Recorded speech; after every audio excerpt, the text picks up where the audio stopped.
students, today we are going to start new lesson number 3, Nazis and the rise of Hitler. ये जो video है या ये जो लेसन है इसमें हिटलर के बारे में और हिटलर के जो नाजी पार्टी थी उसके बारे में बताया गया है इस लेसन में। तो जो इस वीडियो में हम इंट्रोडक्शन जो है शुरू करने जा रहे हैं, इंट्रोडक्शन पार्ट जो है। In the spring of 1945, a little 11-year-old German boy called Hamel was lying in bed when he overheard his parents discussing something in serious tone. 1945 में स्प्रिंग सीजन है और एक 11 साल का जर्मन लड़का है, हेमल्ट नाम है जिसका, वो बेड पर लेटा हुआ है और उसने जो है अपने पेरेंट्स को कुछ सीरियस टोन में जो है आवाज़ जो है सीरियस जो है टॉपिक पर बात करते हुए सुना। His father, a prominent physician, delivered his wife whether the time had come to kill the entire family or if he should commit suicide alone. उसके जो फादर थे वो एक फिजिशियन थे, डॉक्टर थे और जो है बहुत ही जो है जाने माने डॉक्टर थे जर्मनी में। वो अपनी वाइफ से बात कर रहे हैं कि अब समय आ गया है कि या तो हम पूरे परिवार को जो है मरने का समय आ चुका है, पूरे परिवार के जो है मृत्यु का समय आ चुका है, या सिर्फ मुझे ही सुसाइड करना पड़ेगा। His father spoke out his fear of revenge saying now the ally will do to us what we did to the cripple and Jews. जो है उसके जो फादर जो बात कर रहे थे अपनी उनकी मदर से, उसमें कोई रिवेंज का बदले की जो है खतरा उन्हें नज़र आ रहा था, कुछ डर था उन्हें इस बात का डर था कि अब एलिस जो थी वो उन लोगों के साथ अब वही बर्ताव करने वाली थी जो उन्होंने जो है क्रिपल्ड यानी कि जो अपंग लोग थे और यहूदी ज्यूज जो थे उनके साथ जो भी जो है जिस तरीके का व्यवहार किया था, अब वही व्यवहार उनके साथ किए जाने का वक्त आ चुका था। Next day he took Hamel to the woods where they spent happy time together, singing old children's song. Later Hamel's father shot himself in his office. अगले दिन जो है उसके जो फादर हैं वो हेमल को लेकर के जो है जाते हैं पार्क में और उनके साथ खूब इंजॉय करते हैं, वो चाइल्ड सॉन्ग जो है गाते हैं और वो उसका हेमल का अपने पिता के साथ आखिरी हैप्पी डे था। और उसी दिन हेमल को घर छोड़ने के बाद उसके फादर जब ऑफिस में जाते हैं तो वो अपने आप को शूट कर लेते हैं और सुसाइड कर लेते हैं। Later Hamel remembered that he saw his father's bloody uniform being burned in the family fireplace. So he was it by what he had overheard and what happened that he reacted by refusing to eat at home for the following 9 years. He was afraid that his mother might poison him. जो हेमल के father हैं जो हेमल को घर छोड़ देते हैं, तो घर ऑफिस जाने के बाद वो अपने आप को शूट कर लेते हैं और सुसाइड कर देते हैं। और हेमल को अच्छी तरीके से याद है, वो हमेशा उसको याद आता है कि उस किस तरीके से उसके फादर की खून से सनी हुई जो यूनिफॉर्म है उन्हें घर की ही जो फायर प्लेस थी जहाँ पर आग जलाई जाती थी वहाँ पर जलाया गया था। और ये सारे जो घटनाक्रम हुआ था और हेमल के फादर और मदर के बीच में जो बातें हुई थी वो उससे हेमल के जो है दिलो दिमाग पर इतना गहरा प्रभाव पड़ा था कि उसने अगले 9 साल तक घर पर खाना खाने से इनकार कर दिया था। वो घर पर खाना नहीं खाता था, ये सोचकर कि उसकी माँ उसे जहर दे देगी और उसे भी मार देगी। Although Hamel may not have realized all that it meant, his father had been Nazi and a supporter of Adolf Hitler. उस समय हेमल जो है बहुत छोटा था, उसे समझ में नहीं आ रहा था कि ये सारी चीज़ें क्या हो रही हैं, क्यों हो रही है।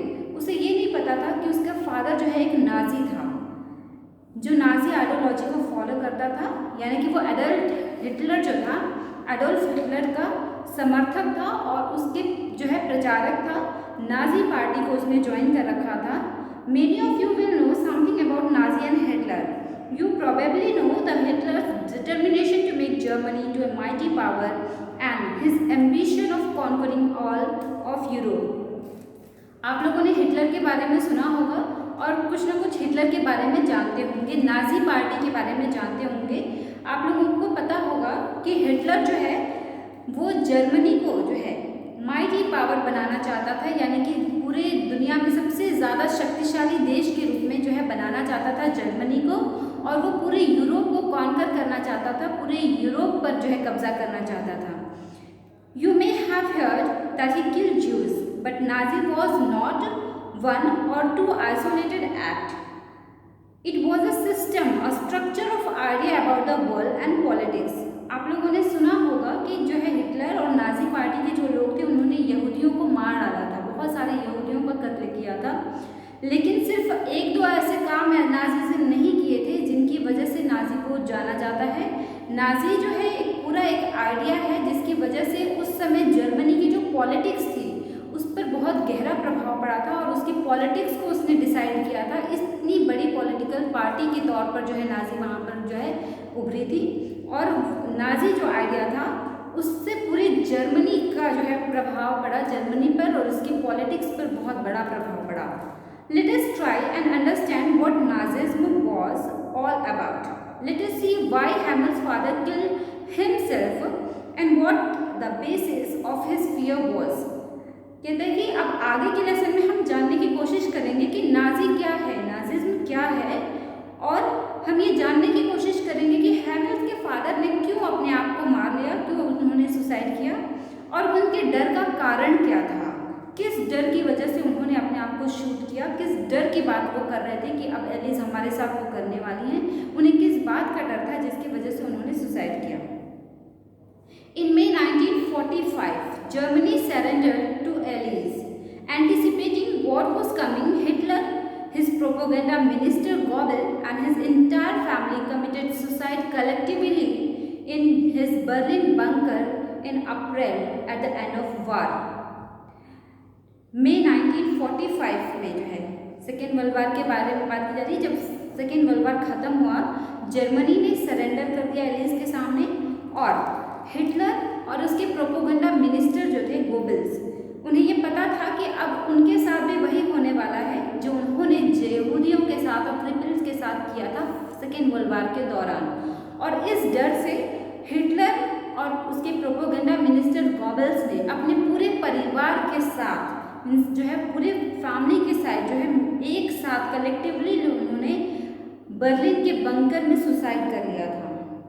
जब वार जो है अप्रैल में ख़त्म हुई, एक इंटरनेशनल मिलिट्री ट्रिब्यूनल बनाई गई न्यूरेमबर्ग में, जिसने नाजी वार क्रिमिनल जो थे, जिस नाजी जो है पार्टी के जो लोग थे, नाजी वार क्रिमिनल जिसे कहा गया, उन्होंने जितने भी क्राइम्स किए थे सेकेंड वर्ल्ड वार के दौरान, जिसे ह्यूमैनिटी के अगेंस्ट जो है मानवता के विरुद्ध जो है क्राइम माना गया, उन क्राइम्स के खिलाफ जो है मुकदमा चलाया गया।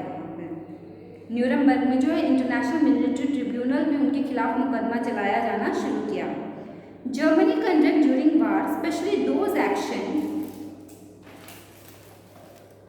which came to be called crime against humanity, raised serious moral and ethical question and invited worldwide condemnations. Germany ने सेकेंड वर्ल्ड वार के दौरान ऐसे ऐसे क्राइम्स किए थे जिन्हें मानवता के विरुद्ध अपराध माना गया, ह्यूमैनिटी के अगेंस्ट क्राइम माना गया और मोरल क्वेश्चंस जो है, एथिकल क्वेश्चंस जो है पूरे विश्व में उसके सामने खड़ा कर दिया और जिसकी वजह से जर्मनी की पूरे वर्ल्ड में जो है निंदा की गई, उसे पूरे वर्ल्ड में कंडेम किया गया। क्या था ऐसा काम, उसने ऐसा क्या काम किया था? Under the shadow of second world war Germany has waged a genocidal war. Second world war के दौरान जर्मनी ने जीनोसीडल वार किया था। जीनोसीडल वार मतलब होता है किसी पर्टिकुलर ग्रुप या किसी पर्टिकुलर समुदाय के किसी पर्टिकुलर जो है समुदाय के लोगों को बड़ी मात्रा में मारना, बहुत ज़्यादा मात्रा में किसी पर्टिकुलर समुदाय के लोगों को मारना जीनोसीडल वार कहा जाता है। लड़ाई की आड़ में लोगों की हत्या करना जो है, जानबूझकर किसी पर्टिकुलर समुदाय से बदला निकालना जो है वो जीनोसीडल वार कहा जाता है। और जर्मनी ने सेकेंड वर्ल्ड वार के दौरान यही किया था, जिसकी वजह से बहुत सारे यूरोप के इनोसेंट सिविलियंस जो है मारे गए थे, इनोसेंट लोगों की हत्या कर दी गई थी जर्मनी के द्वारा।